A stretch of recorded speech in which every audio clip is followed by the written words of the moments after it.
বাদুড়িয়ায় নিখোঁজ যুবকের টুকরো দেহ উদ্ধার হয়েছে। গ্রেফতার করা হয়েছে বিএলও এবং তার সঙ্গীকে। বিএলও রিজওয়ান হাসান মন্ডল গ্রেফতার এবং তার সঙ্গী সাগর গায়েনকেও গ্রেফতার করা হয়েছে। যুবককে টুকরো করে কেটে খালের জলে ভাসিয়ে দেওয়া হয়, এমনটাই পুলিশ সূত্রে দাবি করা হয়েছে। সমীরণ পাল আমাদের প্রতিনিধি রয়েছেন আমাদের সঙ্গে। সমীরণ, কি কারণে এরকম একটা ভয়ানক নৃশংস ঘটনা ঘটালেন এই বিএলও এবং তার সঙ্গী? দেখা যেটা জানা যাচ্ছে যে রিজওয়ান হাসান মন্ডল 22 নম্বর বুথের বিএলও। এই বাদুড়িয়ার এই এলাকার ঘটনা সোমবার রাত থেকে নাসির আলী নিখোঁজ ছিল এবং এই মর্মে বাদুড়িয়া থানায় নিখোঁজ ডায়েরি হয়েছিল। এই রিজওয়ান হাসান মন্ডল এবং তার বন্ধু সাগর গায়েনকে গতকাল বসিরহাট মহকুমা আদালতে পেশ করা হয় এবং বিচারক 10 দিনের পুলিশ হেফাজতের নির্দেশ দেয় এবং তাদেরকে জিজ্ঞাসাবাদ করে পুলিশ জানতে পারে যে 3টি খালে এই নাসির আলীকে খুন করে নৃশংসভাবে টুকরো টুকরো করে তার দেহাংশগুলি প্লাস্টিকের প্যাকেটবন্দি করে 3টি খালে ফেলে দেওয়া হয়েছিল এবং গতকাল রাতে বিভিন্ন জায়গায় তল্লাশি চালিয়ে এই দেহাংশগুলো উদ্ধার হয়েছে এবং সেই দেহাংশগুলো উদ্ধার করে ময়নাতদন্তের জন্য পাঠানো হয়েছে।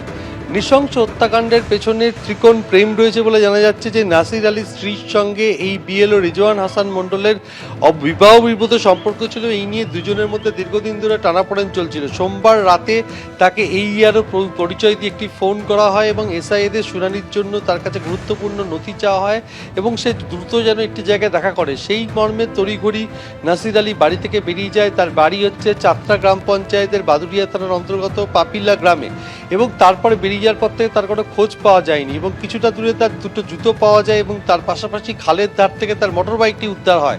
নিখোঁজ ডায়েরি করা হয় এবং রহস্য ক্রমেই ঘনীভূত হতে থাকে এবং পরবর্তীকালে পুলিশের পক্ষ থেকে বিশেষ তদন্তকারী দল গঠন করা হয় এবং সেখানে মোবাইল ফোনের সূত্র এবং পারিপার্শ্বিক তথ্য প্রমাণ দ্বারা এই দুজনকে গতকাল গ্রেপ্তার করে বসিরহাট মহকুমা আদালতে পেশ করা হয় এবং বিচারক তাদের 10 দিনের পুলিশ হেফাজতের নির্দেশ দেয় এবং জেরায় তারা কবুল করে যে তারা দুজনে মিলে নৃশংসভাবে নাসির আলীকে খুন করেছেন এবং শুধু খুন নয়, এতটাই নৃশংস হত্যাকাণ্ড, তার দেহ টুকরো টুকরো করে প্লাস্টিকের প্যাকেটবন্দি করে খালে ফেলে দেওয়া হয়েছে।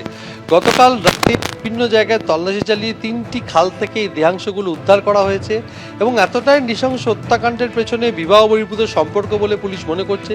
কিন্তু কেন এইআরও পরিচয় দিয়ে তাকে ফোন করা হলো, তড়িঘড়ি রাত্রিবেলা তাকে ডেকে পাঠানো হলো, কোথায় ডেকে পাঠানো হয়েছিল, এই সমস্ত ঘটনার পুনর্নির্মাণ করার চেষ্টা করছেন তদন্তকারীরা।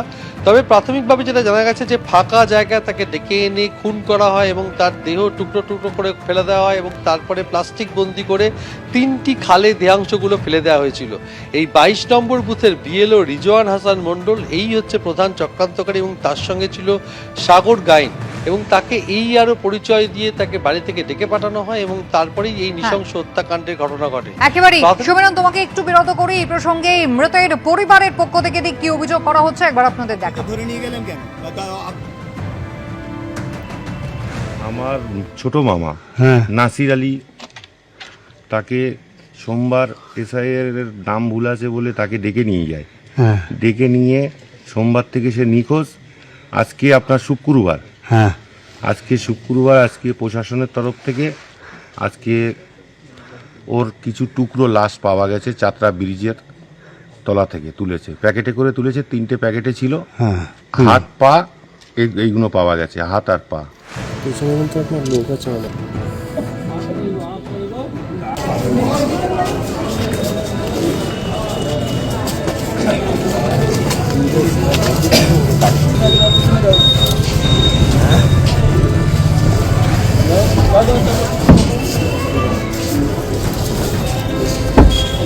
মিডিয়া চলো কি হয়েছে? চলো চলো চলো দেখি। দাদা কোথায় আছে যে নিখোঁজ? আপনার যে বন্ধু কোথায় আছে? হ্যাঁ দাদা, কোথায় আছে ওই যে নিখোঁজ হয়েছে? আপনার সঙ্গে তো আপনি তো ডেকে নিয়ে গিয়েছিলেন। আপনি তো ডেকে নিয়ে গিয়েছিলেন। হ্যাঁ, তাহলে আপনাকে আপনি তো ধরে নিয়ে গেলেন কেন? এবিপি আনন্দ, এগিয়ে থাকে, এগিয়ে রাখে।